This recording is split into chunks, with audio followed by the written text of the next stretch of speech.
नमस्कार दोस्तों, स्वागत है आपका अपने YouTube चैनल वर्ल्ड स्टडी पर।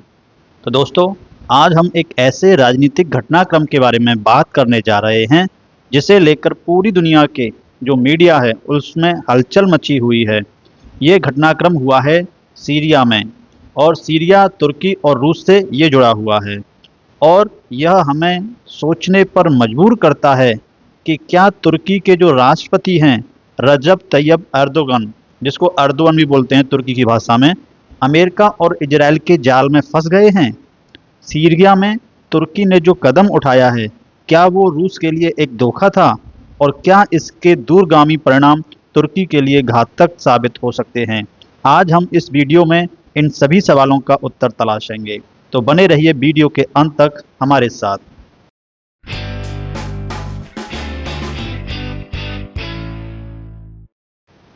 तो दोस्तों देखिए, जो दुनिया भर के न्यूज आर्टिकल हैं उन्होंने इस खबर को अपनी हेडलाइन बनाया है कि जो सीरिया में सिविल वार हुआ है और जो असद सरकार को उखाड़ फेंका है वहाँ के विद्रोहियों ने, तो उसमें तुर्की का हाथ बहुत ज़्यादा महत्वपूर्ण तरीके से बताया जा रहा है, जिसमें इजराइल और अमेरिका का सपोर्ट भी मिला है तुर्की को। या कह सकते हैं तुर्की ने इजराइल और अमेरिका का सपोर्ट किया है सीरिया में, क्योंकि आपको पता होगा जो रशियन गवर्नमेंट है, रशियन फोर्सेस हैं, वो असद सरकार के फेवर में थी। और रसिया और तुर्की कहीं ना कहीं आपस में मित्र हैं, और इन्हीं मित्रता में ईरान भी एक उनका मित्र है। तो ये जो सीरिया में असद सरकार के खिलाफ में जो कार्रवाई हुई है, असद सरकार को या कह सकते हैं राष्ट्रपति असद को वहाँ से निकलकर रसिया जाना पड़ा है। तो इसके लिए रसिया जो है मान रहा है कि तुर्की के जो प्रेसिडेंट हैं एर्दोगन, उन्होंने रसिया को धोखा दिया है। जो पुतिन के राजनीतिक गुरु हैं उन्होंने खुले शब्दों में कहा है कि तुर्की को इसकी कीमत चुकानी पड़ेगी। तो बात करें सीरिया में जो बशर अल असद की सरकार का पतन रूस के लिए एक बहुत बड़ा नुकसान माना जा रहा है। असद सरकार जो रूस की बहुत करीबी सहयोगी रही है, अब विद्रोहियों के हाथों के द्वारा गिर चुकी है। ऐसा माना जा रहा है कि तुर्की ने सीरिया में विद्रोहियों की मदद की, जिससे रूस को बहुत बड़ा धोखा मिला है। पुतिन के गुरु कहे जाने वाले अलेक्जेंडर दुगिन ने इस मसले पर तुर्की के राष्ट्रपति रजब तैयब एर्दोगन पर कड़ा हमला बोला है। उन्होंने इस पूरे घटनाक्रम को तुर्की के लिए एक रणनीतिक गलती और रूस से विश्वासघात बताया है।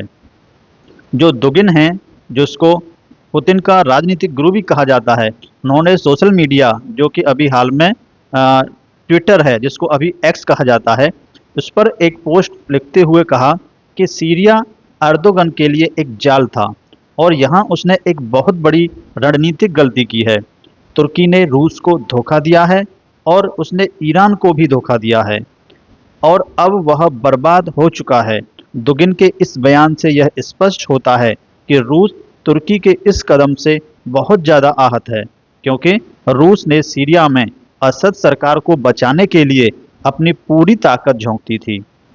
जो अलेक्जेंडर दुगिन हैं, जो कि पुतिन के गुरु और रूस के रणनीतिक दृष्टि से महत्वपूर्ण व्यक्ति हैं, तो उनकी बात करें तो वह रूस के एक प्रमुख रणनीतिकार और विचारक हैं, जिन्हें पुतिन का गुरु भी माना जाता है। हालांकि वह औपचारिक रूप से पुतिन के साथ काम नहीं करते, लेकिन पुतिन के निर्णयों पर उनका प्रभाव बहुत ज़्यादा गहरा है। दुगिन रूस के यूक्रेन युद्ध के प्रमुख समर्थकों में से भी एक हैं, और उन्होंने हमेशा पुतिन के निर्णयों का समर्थन किया है। दुगिन की नज़रों में तुर्की ने रूस को बहुत बड़ा धोखा देकर एक बहुत बड़ी रणनीतिक गलती की है, और यह गलती तुर्की के लिए बहुत ज़्यादा महंगी साबित हो सकती है। दुगिन ने यह भी कहा है कि अब तुर्की का समय समाप्त हो चुका है, अब वो पछताने वाले हैं। उनका मानना है कि तुर्की ने रूस और ईरान दोनों को ही चीट किया है, और अब इसका खामियाजा डेफिनेटली भुगतना पड़ेगा। सीरिया में असद सरकार के खिलाफ विद्रोही गुटों को समर्थन देने का कदम तुर्की ने अमेरिका और इजराइल की मदद से उठाया है, जैसा कि रिपोर्ट्स में सामने आ रहा है।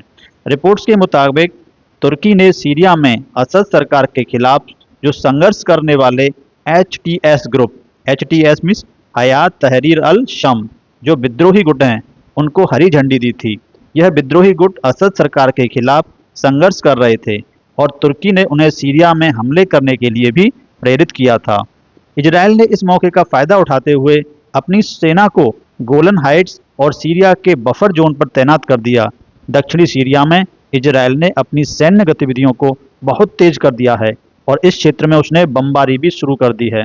वहीं अमेरिका ने भी सीरिया के जो विभिन्न इलाके हैं उनमें अपनी सैन्य ताकत बढ़ा दी है और आईएसआईएस जो एक आतंकवादी संगठन कार्यशील है सीरिया में, उसके ठिकानों पर भी बमबारी जारी रखी है। अब सवाल यहाँ पर ये उठता है, क्या तुर्की ने इजराइल और अमेरिका के जाल में फंसकर सीरिया में इतनी बड़ी गलती की है जो उसे भविष्य में भारी पड़ सकती है? तो देखिए, सीरिया में असद सरकार का पतन रूस के लिए एक बहुत बड़ा झटका है, क्योंकि रूस ने सीरिया में असद सरकार को बचाने के लिए अपनी पूरी ताकत झोंक दी थी।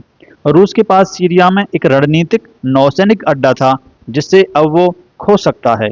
असद सरकार के पतन के बाद सीरिया में रूस का प्रभाव डेफिनेटली घटेगा और तुर्की को इसके बाद सीरिया में और अधिक ताकत हासिल हो जाएगी।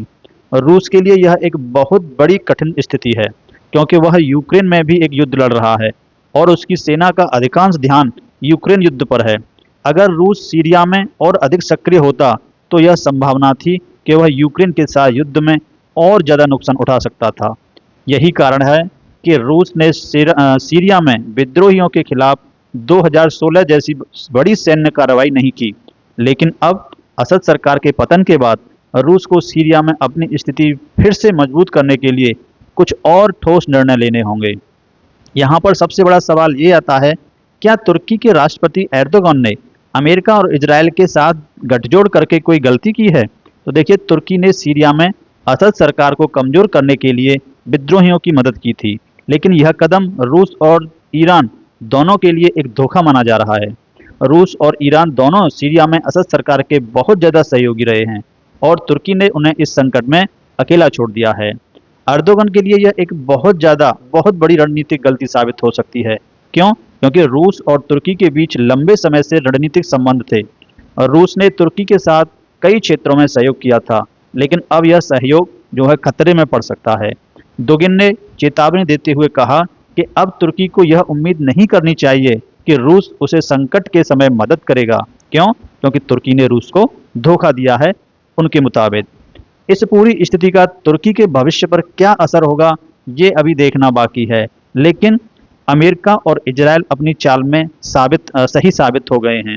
अगर तुर्की ने अपनी रणनीति में बदलाव नहीं किया तो उसे रूस और ईरान दोनों से कड़ा विरोध का सामना करना पड़ सकता है।